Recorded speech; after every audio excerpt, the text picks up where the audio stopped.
Best health packages up to 80% discount. Tirumala Diagnostics. నమస్తే, welcome to Suman TV. నేను మీ యామ్ని. ప్రస్తుతం మనతో ఉన్నారు ప్రముఖ ఆధ్యాత్మికవేత్త, ప్రముఖ జ్యోతిష వాస్తు పండితులు, బ్రహ్మశ్రీ డాక్టర్ నాయకంటి మల్లికార్జున శర్మ గారు ఉన్నారు. వారితో మాట్లాడదాం. నమస్కారం గురుగారు. నమస్కారం. గురుగారు, ఇప్పుడు ఈ కృత్తికా నక్షత్రంలో అంటే జన్మించిన వాళ్ళకి వాళ్ళ స్వభావం అనేది ఏ విధంగా ఉంటుంది, అదే వీళ్ళు ఎలాంటి కొన్ని పరిహారాలు చేస్తే మంచిదండి? తప్పకుండా అమ్మా. ఓం శ్రీ గురుభ్యో నమః. కృత్తికా నక్షత్రం వాళ్ళకి వాళ్ళు పుట్టినప్పుడు జన్మించినప్పుడు రవి మహర్దశ జననం ప్రారంభమవుతుంది. అంటే కృత్తికా నక్షత్రానికి అధిపతే రవి. అంటే వాళ్ళకి మహర్దశను మనం ఆర్డర్లో చూసుకునేటట్టయితే రవి 6 సంవత్సరాలు పుట్టినప్పుడు, అంటే వాళ్ళు కృత్తికా నక్షత్రం ఒకటో పాదంలో కానీ, 2వ పాదం కానీ, 3, 4 పాదాల్లో జన్మించినప్పుడు కొంత ప్రభావం అనేది ఏంటంటే రవి యొక్క ప్రభావం గల జాతకులని చెప్పుకోవచ్చు. కృత్తికా నక్షత్రం 1వ పాదం వరకు మేషరాశి అవుతుంది. 2, 3, 4 పాదాలు వచ్చేటప్పటికల్లా వృషభ రాశిలోకి వస్తాయి. అంటే 1వ పాదంలో జన్మించిన వాళ్ళకి ఏం జరుగుతుందంటే రవి యొక్క ప్రభావము, కుజుడి యొక్క ప్రభావం రెండూ ఉంటాయి. అంటే అశ్వని, భరణి, కృత్తికా పాదం మేషం అన్నారు. అంటే కృత్తిక మిగతా భాగాలు ఏదైతే ఉంటాయో 2వ పాదం కానీ, 3వ పాదం కానీ, 4వ పాదంలో జన్మించిన వాళ్ళందరూ కూడా వృషభ రాశి. అంటే 2, 3, 4 పాదాల్లో జన్మించిన వాళ్ళకి రవి ప్రభావము, అలానే శుక్రగ్రహం యొక్క ప్రభావం కూడా ఉంటుంది. అంటే వృషభ రాశికి శుక్రుడు కాబట్టి, అంటే ఇక్కడ శుక్రుడి యొక్క ప్రభావం, రవి యొక్క ప్రభావం. 1వ పాదానికి వచ్చేటప్పటికల్లా రవి యొక్క ప్రభావం, కుజుడి యొక్క ప్రభావం ఉంటుంది. అంటే రవి కుజులు, ఇక్కడ శుక్ర రవిలు, వీటి యొక్క ప్రభావం అనేది ఉంటుంది. అయితే వాళ్ళకి జన్మించిన వాళ్ళందరికీ కూడా, కృత్తికా నక్షత్రం జన్మించిన వాళ్ళందరూ కూడా రవి మహర్దశ, చంద్ర మహర్దశ, అలానే కుజ మహర్దశ, రాహు మహర్దశ, గురు మహర్దశ, బుధ మహర్దశ, అలానే కేతు మహర్దశ, శుక్ర మహర్దశ. అంటే ఆ నక్షత్రం వాళ్ళకి శుక్ర మహర్దశ రాదు, ఎండ్ అయిపోతుంటుంది వాస్తవంగా అయితే. ఎందుకంటే ఆ మహర్దశలో మనం లైఫ్ స్పాన్ కూడా తీసుకునేటట్టయితే అన్ని సంవత్సరాలు అనేది ఉండదు. ఎందుకంటే కంప్లీట్ గా 120 సంవత్సరాల పీరియడ్ ఇదంతా కూడా, ఈ మహర్దశలంతా కూడా. అందువల్ల వాళ్ళకి శుక్ర మహర్దశ వచ్చే ఛాన్స్ అనేది ఉండదు.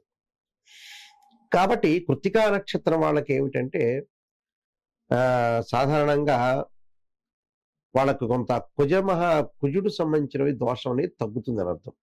అంటే తక్కువగా ఉంటుందని అర్థం కుజుడి యొక్క ప్రభావం అనేది. అంటే మనం కుజ దోషం అనుకుంటాం కదా జాతక పరంగా, 2, 4, 7, 8 స్థానంలో కుజ దోషం. కృత్తికా నక్షత్రాన్ని కూడా కుజుడు వర్తించడు అని అర్థం, పెద్దగా ప్రభావం చూపించడు అని అర్థం.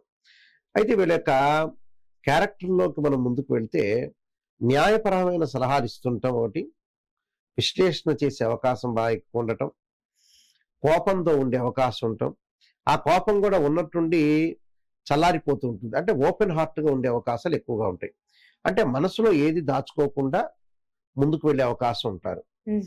అలానే న్యాయ సంబంధమైన విద్యలు కూడా చదివే అవకాశాలు ఎక్కువ మంది ఉంటారు.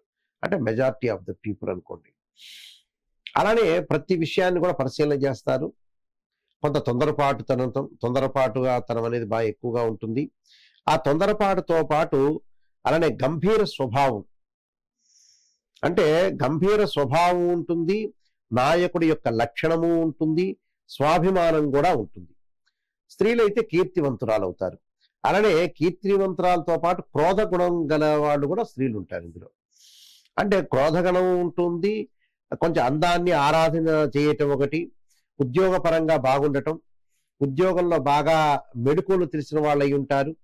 వ్యాపార ఉద్యోగ రంగాల్లో చాలా అనుకూలమైన ఫలితాలు బాగా ఎక్కువగా ఉంటాయి వీళ్ళకి. అంటే సూర్యుడి యొక్క ఆరాధన అనేది చాలా ఎక్కువ చేయాలని అర్థం. అంటే అదృష్టం అనేది బాగా కలిసి వచ్చే అవకాశం అనేది ఉంటుంది కృత్తికా నక్షత్రం. ఇబ్బంది పడాల్సిన పనేమీ లేదు. కొన్ని జీవితంలో ఏంటంటే అప్ అండ్ డౌన్స్ వస్తుంటాయి. కొన్ని పనులు ఏంటంటే కొంత దగ్గరికి వచ్చినట్టు వెనక్కి వెళుతూ ఉంటాయి స్వభావంలో మనం చూస్తే జ్యోతిష్ శాస్త్రంలో.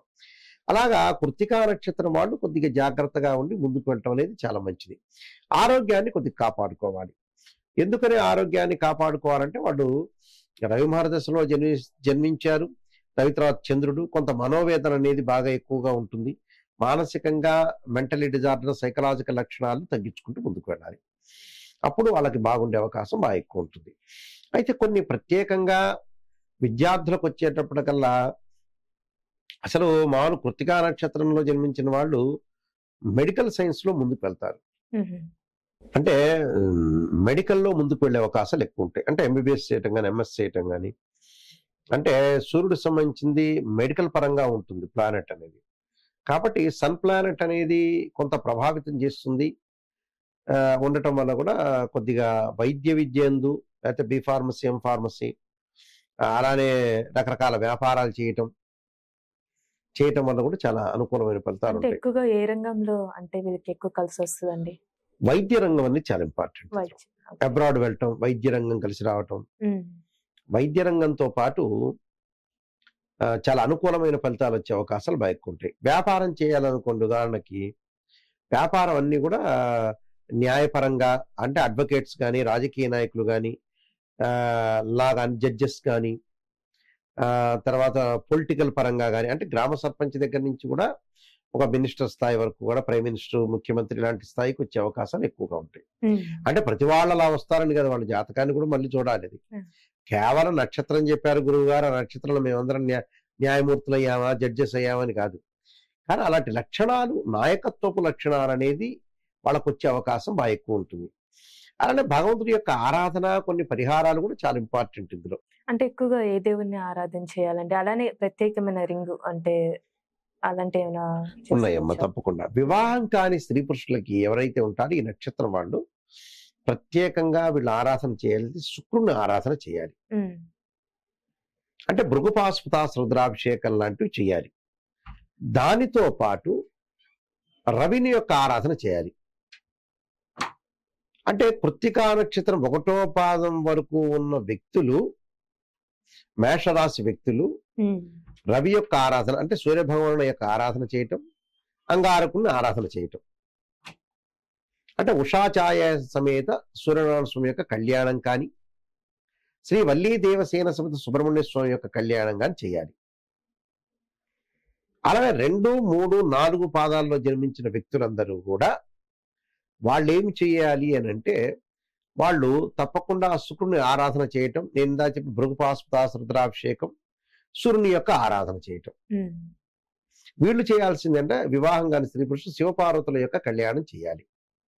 వృత్తిలో నైపుణ్యత సంపాదించాలి, క్రోధతనాన్ని తగ్గించాలి, లౌకిక జ్ఞానాన్ని పెంచుకొని ముందుకు వెళ్ళాలి. వాళ్ళు ఎకనామిక్ గా మటుకు బాగానే ఉంటారు. వాళ్ళు ఎకనామిక్ గా డెవలప్మెంట్ అయ్యే అవకాశం అనే స్థితి అనేది, స్థితిగతులు బాగానే ఉంటాయి. కొద్దిగా లేట్ అవుతూ ఉంటుంది జీవితం కొద్దిగా.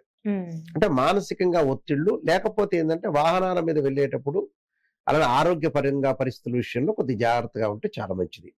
ప్రత్యేకంగా వాళ్ళు స్టోన్ ధరించాల్సింది ఏమిటంటే, కృత్తికా నక్షత్రం 1వ పాదంలో జన్మించిన వాళ్ళు ప్రత్యేకంగా కెంపును ధరించాలి. రూబీ అంటారు.